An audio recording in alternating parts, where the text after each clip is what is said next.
If you're ready to go green, but you're not quite sure if you're completely ready to pull the plug on gasoline, so to speak, you might be considering a plug-in hybrid like this Kia Sportage plug-in hybrid right next to me.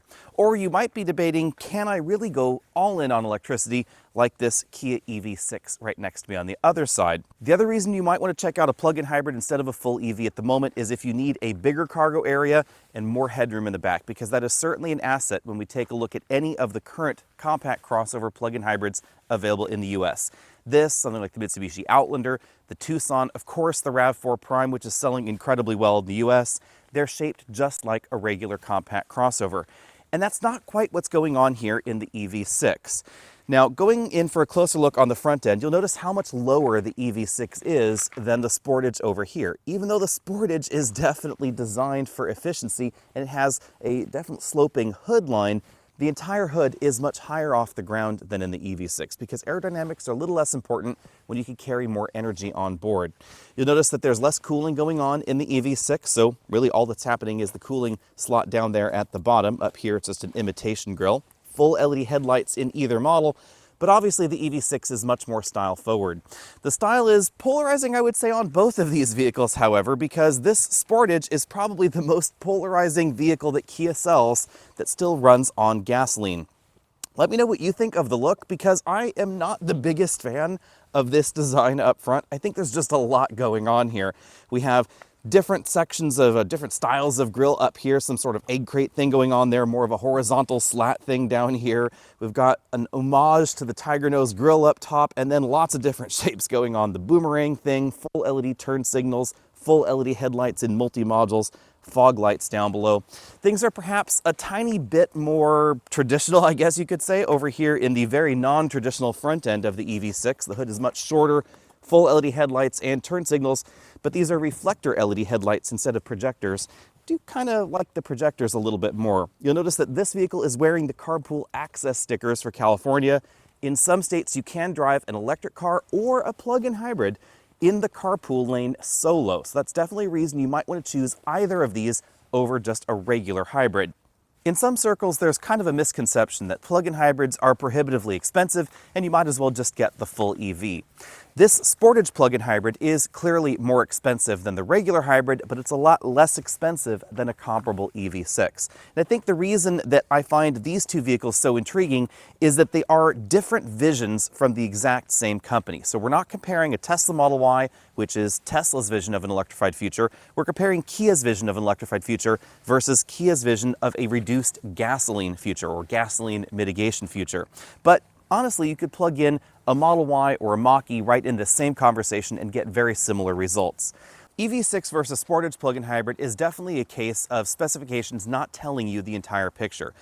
On the outside, the EV6 is half an inch wider. It's also about an inch longer, but you'll notice that the Sportage definitely looks bigger and boxier from this angle. And that's because it definitely is boxier. We also get more ground clearance, 8.3 inches versus 6.1 inches. If you're concerned about the ability to mild off-road, rough road, or winter weather traverse, like snow drifts, things like that, obviously you shouldn't go in 12 inches of snow in either of these vehicles, but snow's going to accumulate a lot less underneath the Sportage because it is higher off the ground. And that's because it doesn't need to be as efficient. There's a lot more energy on board. And that's really obvious when you start taking a look at the profile of these vehicles. The EV6 is longer than the Sportage, not because it has that much more cargo area in the back. It really actually has quite a bit less on board, but because of the aerodynamic realities of this particular profile required. You'll notice that the greenhouse really pinches in a lot on top. It has this definite bell shape to the body right here. And that's for the aerodynamics of the vehicle. That's how they get to nearly 300 miles of range in an all-wheel drive EV. Now, moving over here to the Sportage, you'll notice that it is considerably boxier. The hood is more upright. The greenhouse does not pinch in like we find in the EV6. It is considerably wider up top, and that continues all the way around to the cargo area in the back. It does have this sort of modern accentuated hip shape going on back here, but not nearly to the same extent that we find in the EV6. So it has a cargo area that's about 50% larger. In addition to being higher off the ground, the Sportage has a much higher roofline. It's really obvious from the back here. The roofline in the Sportage is a full 6 inches higher than the peak in the EV6, and it maintains that higher roofline all the way towards the rear. You can see this last 30 inches or so in the EV6 really slopes dramatically. And over here, even though we have a more raked profile than I might prefer in a crossover, it's a lot shorter than in the EV6. And that really has a big impact on the cargo capacity. If I open the trunk lid there, they both have power hatches, but you'll notice that over here in the EV6, we have sort of, I guess, a pyramid-shaped cargo area or a triangular-shaped cargo area, really drastically slopes towards the rear. Back here towards the hatch area, really you'd only be able to put about a 12-inch tall item in there and have that hatch close. Over here in the Sportage, it is very, very different. It is still definitely angled, again, more than I might like at the top, but it is much bigger, much boxier, much squarer. We have just about 35 cubic feet of cargo space over here in the Sportage plug-in hybrid. You'll get nearly 40 if you get the regular hybrid model.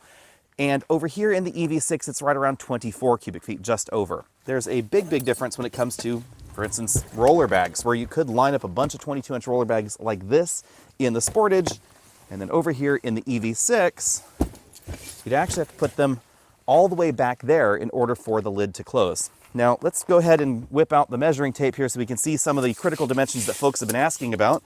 The width of this opening, it's about 37 inches wide. That's the widest thing you could put in here.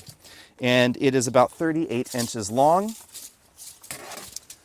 Maximum height, which really is just the absolute maximum, that's about 26 inches. So let's go over here into the Sportage. See over here, maximum height's 29 inches. The width definitely is a little bit wider at 44 inches wide. Length, not too far apart, 39 inches there. So if you're the kind of person that wants to be able to go to Home Depot on a random Wednesday and grab a barbecue, keep in mind it's going to have to be a lot smaller of a barbecue in the EV6 than over here in the Sportage. Or logically, if you want to go on a road trip, you could put your family of four's luggage in the Sportage. Might be a bit of a squeeze. You're going to have to pack lighter in that EV. Of course, the EV6, like most EVs, has a storage area up front, but this is really quite small as far as modern EVs with frunks go, because Kia decided to make the front end overhang very, very short in the EV6. So there's just about enough room there for a California Duster, the vehicle to load connector, a Tesla tap, things like that. It's all housed inside a little pizza box style cover. Now, the big reason for that is that the hood is very short in the EV6. And if you take a look at a Mach-E or a Tesla Model Y, the hood's about 10 inches longer. And that's where the 10 to 12 inch cargo area really comes from in those vehicles. It's just that the hood is longer. The hood's also going to be a bit more upright. So this sleeker aerodynamic shape, which gives you excellent range on a smaller battery, is the reason that we don't find a big front trunk under here. Then, of course, obviously, in the Sportage, there's no room for a front trunk because this is where the engine has to live. And this is one of the things that kind of intrigues me actually when it comes to EVs. When you take a look at an EV, a dedicated platform EV especially, that has a big front trunk, they're actually designed more like an ICE vehicle like this because this engine is about the size of a decent sized roller bag. And if you were to design an EV from the ground up, why would you bother making room for a big engine up front when you could use that same sectional width, that same length in the vehicle in the back for cargo that could be a lot taller than the relatively short dimensions up front? If you want to go cold turkey and you want zero emissions, clearly there's only one option, and that's a full EV. But a plug-in hybrid like this can be a pragmatic alternative with certain limitations in mind. In EV mode, this drivetrain puts out just 90 horsepower, 224 pound-feet of torque. When everything is working together, you get 261 horsepower, 258 pound-feet of torque, and 0 to 60 that is pretty similar to the base version of the EV6. The base version of the EV6 has just 225 horsepower, but a ton of torque, and of course no transmission to worry about interrupting that torque flow either. This is the all-wheel drive version, 320 horsepower. You can get even more, of course, if you want the EV6 GT. That is, of course, going to be quite a bit more expensive. Obviously, there's going to be a difference in electric range as well. Over here in the Sportage, we get 34 miles of electric range. In this, you'll get up to 282 miles of electric range with all-wheel drive, 252 in the format that I'm looking at right here, and this is the GT line trim. Now, over here, you only get 34 miles of electric range, but afterwards you get 430 miles of gasoline range at about 34 miles per gallon. So this is an exercise in moving some or all of your gasoline consumption over to electricity, whereas this would be pulling the plug entirely. And there are some definite realities with this particular choice. This will fast charge, one of the fastest times in America right now, 10% to 80% in just 18 minutes. But that charge is only going to get you another 198 miles if you chose the wind trim. Over here in the Sportage plug-in hybrid, you'd stop at a gas station, you'd be spewing CO2 out the back end, of course, but you'd get another 430 miles in about 5 minutes. So it definitely requires some different choices. A common complaint about Kia's plug-in hybrid systems has been that they don't heat the cabin with a positive temperature coefficient heater, or PTC heater. That does not apply to the Niro for 2023 because it does have an optional one, but it still applies to the Sportage plug-in hybrid. And it's really something you'll notice in colder weather. It was about 36 degrees last night. Right now it's in the 40s. If you turn on the heater, this car is on right now, but if I were to turn on the heater in the cabin, the gasoline engine would start in order to heat the cabin. Now, there are two ways to think about this. One is, this is a crazy thing to do. PTC heaters are pretty darn cheap. Kia should just have spent the money on that PTC heater. And the other one is, well, we have a gasoline engine on board that could generate electricity, and we could use the waste byproduct of that, which is heat energy, to heat the cabin. And that's what goes on in here. Over here in the EV6, we have the most modern and most efficient way to heat the cabin in an electric vehicle, or a plug-in hybrid, to be honest, and that is a heat pump system. It's not standard on the EV6, but this model does have it, and that uses considerably less energy to heat the cabin than a resistive element heater, which is why pretty much every mainline EV manufacturer in the world is moving towards heat pump systems.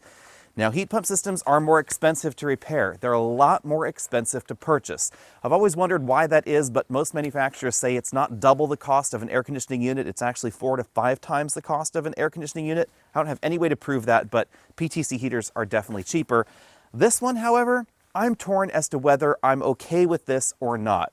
The reality is there have only ever been 3 plug-in hybrids that we have tested here at Alexon Autos that have ever made it from my office to my house in the winter without turning on the gasoline engine. And that would not be a RAV4 Prime. It would actually be a BMW i3 range extender, the Chevy Volt, and of course the Honda Clarity. Everything else needs to turn on the gasoline engine. So in a way, what does it matter whether the gasoline is consumed right from the start in small amounts, or whether it just turns on to power me the last few miles home? I'm torn on that one. Let me know what you think down there in the comment section. I think that Kia could at the very least have put a small resistive element heater on board that would have drastically reduced the range, and it would still mean that you'd end up running the gasoline engine at the end of your commute. But if you had a short commute, it means you could go, say, 20 miles electric only in this, and that is absolutely not possible in the Sportage plug-in hybrid in colder weather. Hotter weather, absolutely. Air conditioning runs on electricity. Colder weather, absolutely not. The engine is what heats the cabin. If you're a numbers guy like I am, you might be lulled into a false sense of security thinking that the EV6 and the Sportage have interior dimensions that are identical. But hopping inside them, you will notice that they are very differently shaped. We have a full inch more headroom up front in here than we find in the EV6. If you're a taller driver or have a taller torso, this is going to be very important. Even at 6 feet tall, I find the EV6 to be a little bit tight. Not so the Sportage. I definitely have enough room in here. We have a tilt telescopic steering column, all the same sort of features that you might expect. What you might not be thinking of, though, is that the box is taller in the Sportage. So the seating position is more SUV-like. My legs are not quite as out in front of me. It's not quite as sedan-like of a driving position. Also, very different in the rear passenger area. Let's just go ahead and hop back here and see what's going on. Jumping into the rear seats, the first thing you'll notice on the spec sheet is that the EV6 has a little bit more legroom. In reality, it doesn't really feel like that.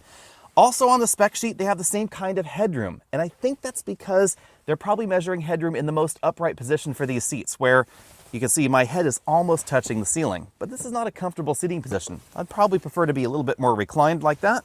And now I have about 3/4 of an inch of headroom. I could also go even further back and have a really comfortable position there. And this is when you're going to notice one other big difference. The side of the car is much further from my head over here than it is in the EV6. And that's because this dimension, the side of this pillar all the way to the side of that pillar, is almost 5 inches wider in the Sportage than in the EV6. This is kind of an illusion, I guess you'd say. Moving into the EV6, you'll immediately notice the difference. The front seat in both of these vehicles is adjusted for me, about the same kind of legroom really. My knees are much higher off the ground because the floor is not as low as in the Sportage, so a lot less thigh support is going on. theoretically the same amount of headroom, but if I put my head back to the headrest, my head is actually touching the ceiling. And that's just because of the way headroom numbers are measured. They're measured with the dummy, not with their head back there on the headrest like you might want to be resting. They're sitting a little bit further forward. And in this position, my hair is brushing the ceiling. Now, this also has a rear seat recline, but it becomes less comfortable because I actually get less headroom the way that this ceiling is shaped, that drastically dropping roofline. And regardless of the position that I'm in, my head is only about an inch from the pillar on the side, and that's again because of this tight dimension there. What's weird about this, in a way, is that the hip measurements on the spec sheet are identical practically between the two vehicles. That's side of the door to the side of the door. Also, shoulder room, pretty similar because of where it's measured on the doors. But this entire pillar area up here, that's a critical dimension that is not captured on the spec sheet. As you might expect with both of these cars manufactured by the same company, there are a lot of interior themes that are common.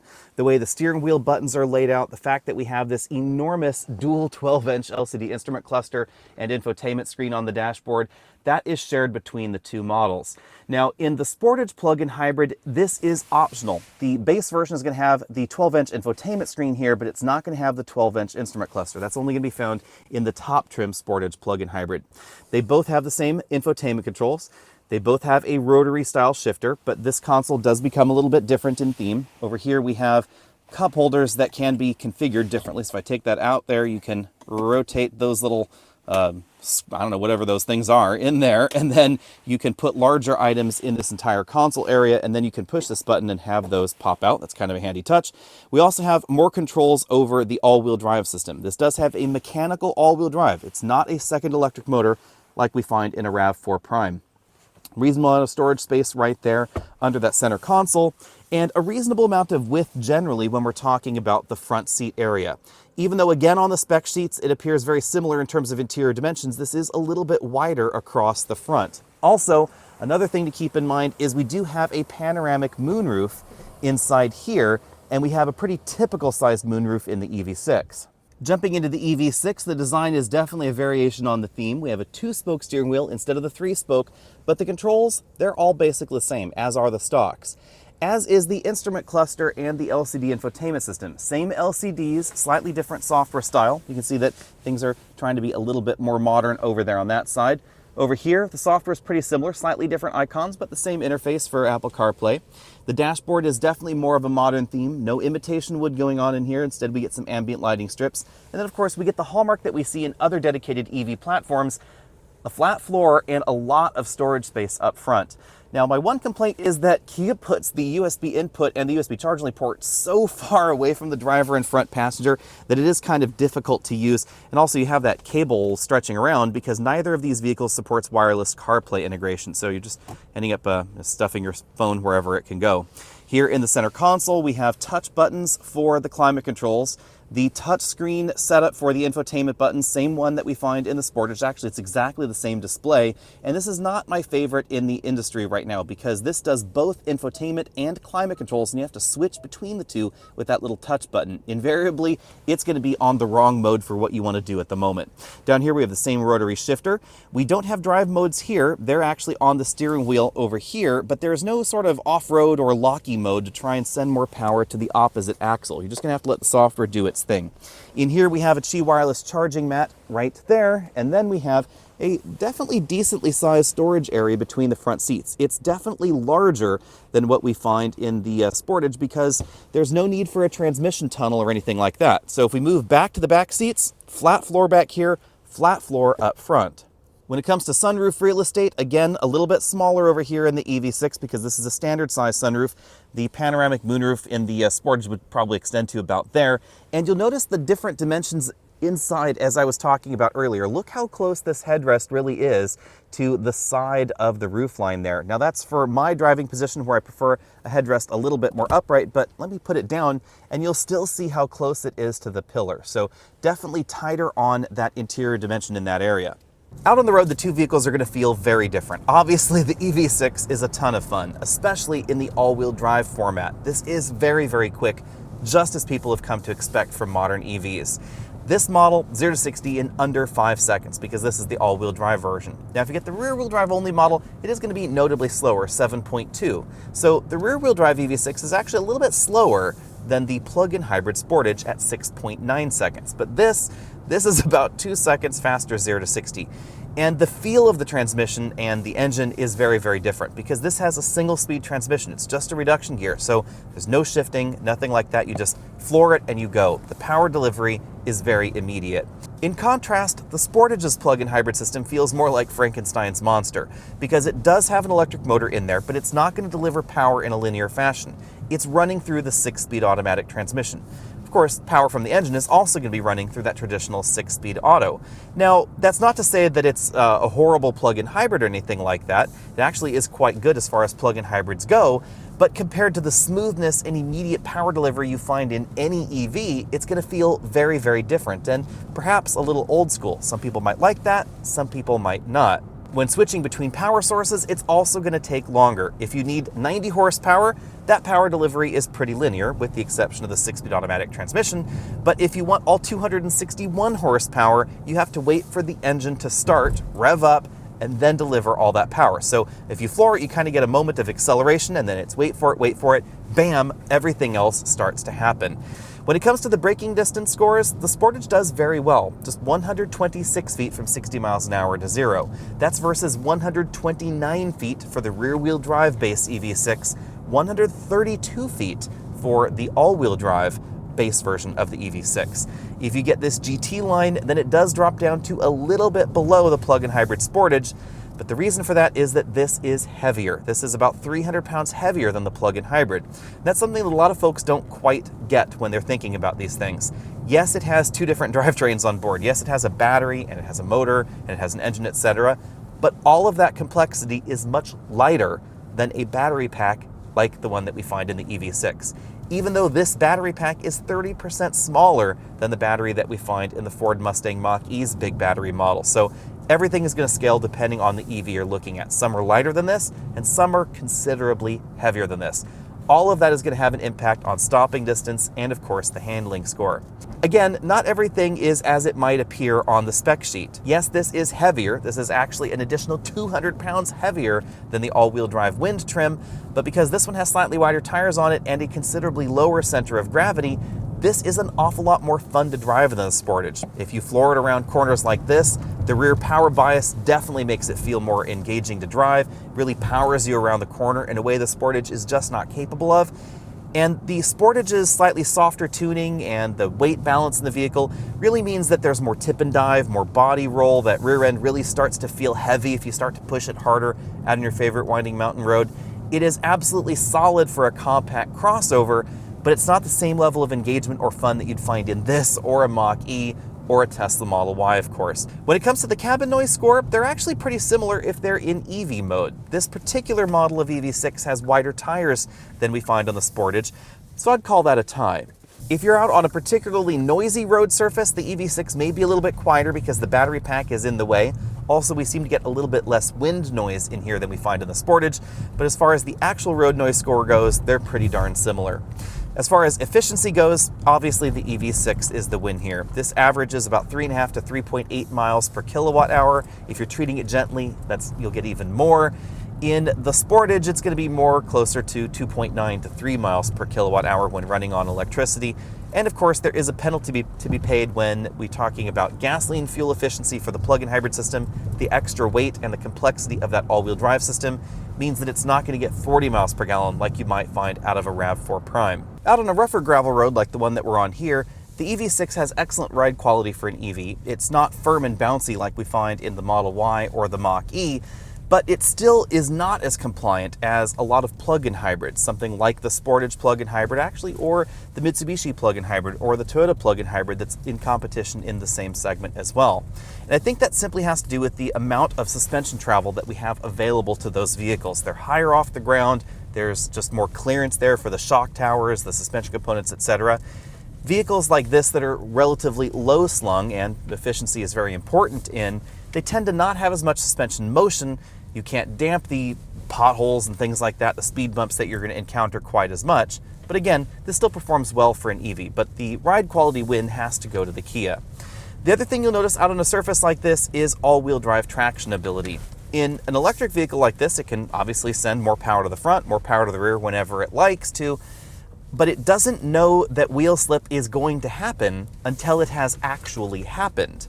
And in a vehicle with a mechanical four-wheel drive or all-wheel drive system, like the Sportage or say a Wrangler or Grand Cherokee 4xe, you can preemptively try and send power to the other axle. If you know you're going to be in a slippery situation, you hit the lock button, and even if it's not a complete lockup of the clutch pack, the Sportage is close but not complete, it will still balance power more or less 50-50 front and rear before the slip even happens.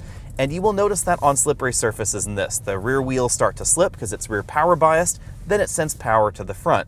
Whereas in the Sportage, it doesn't really have that same kind of slip profile. It's more of a left to right kind of slipping, and in that instance, it's basically the same as this EV6 because both systems are going to use brakes to control left to right power distribution. On the other hand, the Sportage plug-in hybrid does meet its EPA fuel economy estimates and actually in some cases even beats them. On my two-way journey to and from the office, I ended up averaging 36 miles per gallon when operating solely in hybrid mode. I think that has to do with the fact that it can regenerate power down the longer downhill runs, and that's something that we've seen in other plug-in hybrids before. Typically, if you live in a mountainous area, some plug-in hybrids may actually get better fuel economy than the corresponding regular hybrid because they're able to recapture more of that energy that a regular hybrid would just let go on the ground. Bottom line, which vehicle is right for you will really depend on your priorities. Do you want that thrill of the quick acceleration, the instant delivery of that power in an EV? Or do you want something that feels more like the last car you had in your garage? Are you wanting to go absolutely in a different direction, or are you ready to march slowly towards electrification? That's exactly what's going on with plug-in hybrids, and an EV like this is definitely a very radical departure. If you're interested in buying either one of these, technically they're sold in all 50 states. Every Kia dealer should be able to at least order a Sportage plug-in hybrid or an EV6. If you don't find one on the lot, check other Kia dealers nearby. Again, they should all be certified to sell EVs in all 50 states. Now, actual availability, that is tricky on both of these, and dealer markups are crazy. But let's talk about MSRP anyway. Sportage here, plug-in hybrid starts at $38,690. The top trim, which is what I'm driving here, $43,191. That's going to get you adaptive cruise control, the 12-inch instrument cluster, the upgraded audio system, etc. Keep in mind that there are going to be a few features on the base EV6 that you won't find on a base Sportage, but any way you slice it, the EV6 is going to be a lot more expensive. It's going to start at $48,700. It's going to buy you a 225 horsepower rear-wheel drive model, not all-wheel drive like we find standard on the Sportage plug-in hybrid, and 0 to 60 is largely going to be the same. It's about 7 seconds for both of these options. If you want the 320 horsepower all-wheel drive system, it's a lot more expensive, $52,600, and this GT line trim that we're looking at right now came in at around $57,600. The only option on this model was the different upholstery on the inside that costs a little bit extra. Both of them have the same destination charge, which is just under $1,400. So any way you slice it, the EV6 is going to be a lot more expensive. But is it going to be more expensive to keep around? Cost of operation is a tricky thing to talk about because not everybody pays the same cost for energy around the US. In fact, energy costs vary wildly, whether we're talking about gasoline or electricity. So let me be super duper clear because everybody gets confused about it. When I'm talking about electricity prices, I'm talking about 100% renewable energy from PG&E in the area that we are talking about, which is the area that I live in Northern California. In this geographic area, if you want 100% renewable sourced energy, it's about 30 to 31 cents a kilowatt hour currently. So whatever you're paying wherever you are, you do you. Obviously, the math is going to change. But here, 31 cents a kilowatt hour, and my calculations for gasoline are based off of $5 a gallon, because if gasoline isn't $5 a gallon right now, it might be again. Who knows? Anyway, there are some additional things to think about. On the plug-in hybrid systems like this, you're still going to have to do oil changes. You're still going to have to do additional filter and fluid changes for various systems in the vehicle. It uses a traditional automatic, so obviously that's going to have to get changed as well. And it has a traditional mechanical all-wheel drive system that may require some kind of long-term maintenance. Long-term maintenance is likely going to be lower on the EV6, but it still exists. There are still fluid changes required in the reduction gears, front and rear.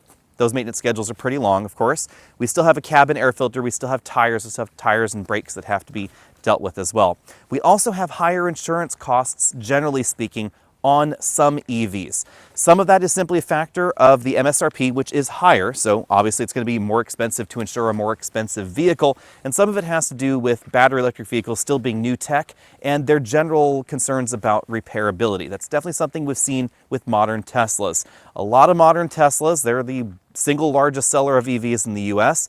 They have definitely had a bit of a problem with insurance companies choosing to simply write off a vehicle rather than try and repair it, because either they don't know how to repair it or they don't want to repair it, whatever the reason. It's going to be a little bit less likely to happen in a plug-in hybrid system like this because more of it is normative. However, it still could happen if something happens with the battery pack in the rear. Now, that battery pack is, of course, less expensive.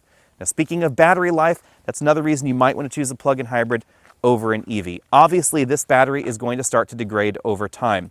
Exactly how much it will degrade, we don't know, because this is a relatively new EV. But if we take a look at modern Teslas, you should expect maybe about a 20% reduction in battery capacity over the average ownership cycle of the EV. Now, that next owner will obviously be starting at a reduced battery capacity rate, and then it might go down from there. But 80% is a decent number from what we've seen from the data as far as an expectation goes. You might be higher, you might be lower based on your average usage. Over here in a plug-in hybrid, it is much less likely to happen because the battery pack is not used the same way as it is in an EV. That may sound weird because this has an electric mode, so it's driving in electric-only operation. Sure, but it's not going to ever charge as fast, and it's not going to discharge as fast as the battery in a full EV. And when you only have the battery to draw on, the battery might be charged to 100% sometimes because you want all that range. And that is another thing to keep in mind. If you want the maximum range, that's going to be 282 miles in the all-wheel drive base version of the EV6, but not if you charge it only to 80% or 90% as the manufacturer is recommending. Over here in a plug-in hybrid, it's never charging the battery completely. There's always a decent portion of the battery reserved for battery life, so you plug it in, it charges all the way up. There's actually no way even to change the way this is charging the battery in software. Because it's never charging completely, it's never discharging completely, battery lifetime seems to be much more consistent in plug-in hybrids. We've seen that in some of Toyota's plug-in hybrids for a while, etc.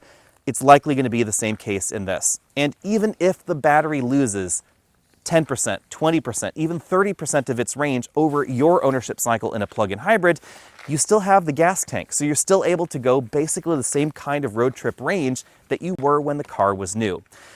Of course, obviously your carbon emissions will be changing over time as well. Now let me know what you think about all that as well, and let me know what would you pick, what are you interested in as far as your next vehicle goes. I have to admit I am really torn. I love the way a full EV like this drives. It definitely is more fun out on the road, even though some situations it may not brake as quickly or it may not handle as well, may not be as off-road capable. It is just more fun than a plug-in hybrid system like this. This feels kind of like a traditional vehicle with some funky things going on now and then. Again, the drivetrain is not going to be as smooth as a full EV or as some regular hybrids as well, but it is more of that pragmatic choice. It is bigger, it is roomier on the inside, it gives you that road trip range that you might be interested in. For me, living off-grid out here in the forest, it means that I would not have to worry about how much sun I'm getting. I could always make it to work without a problem. Let me know about that down there in the comment section below. Of course, hit that subscribe button if you haven't already done so. Check out our EV Buyer's Guide channel if you haven't already done that. Find us on Facebook, Instagram, Twitter, all those other places. I'll see all of you next week.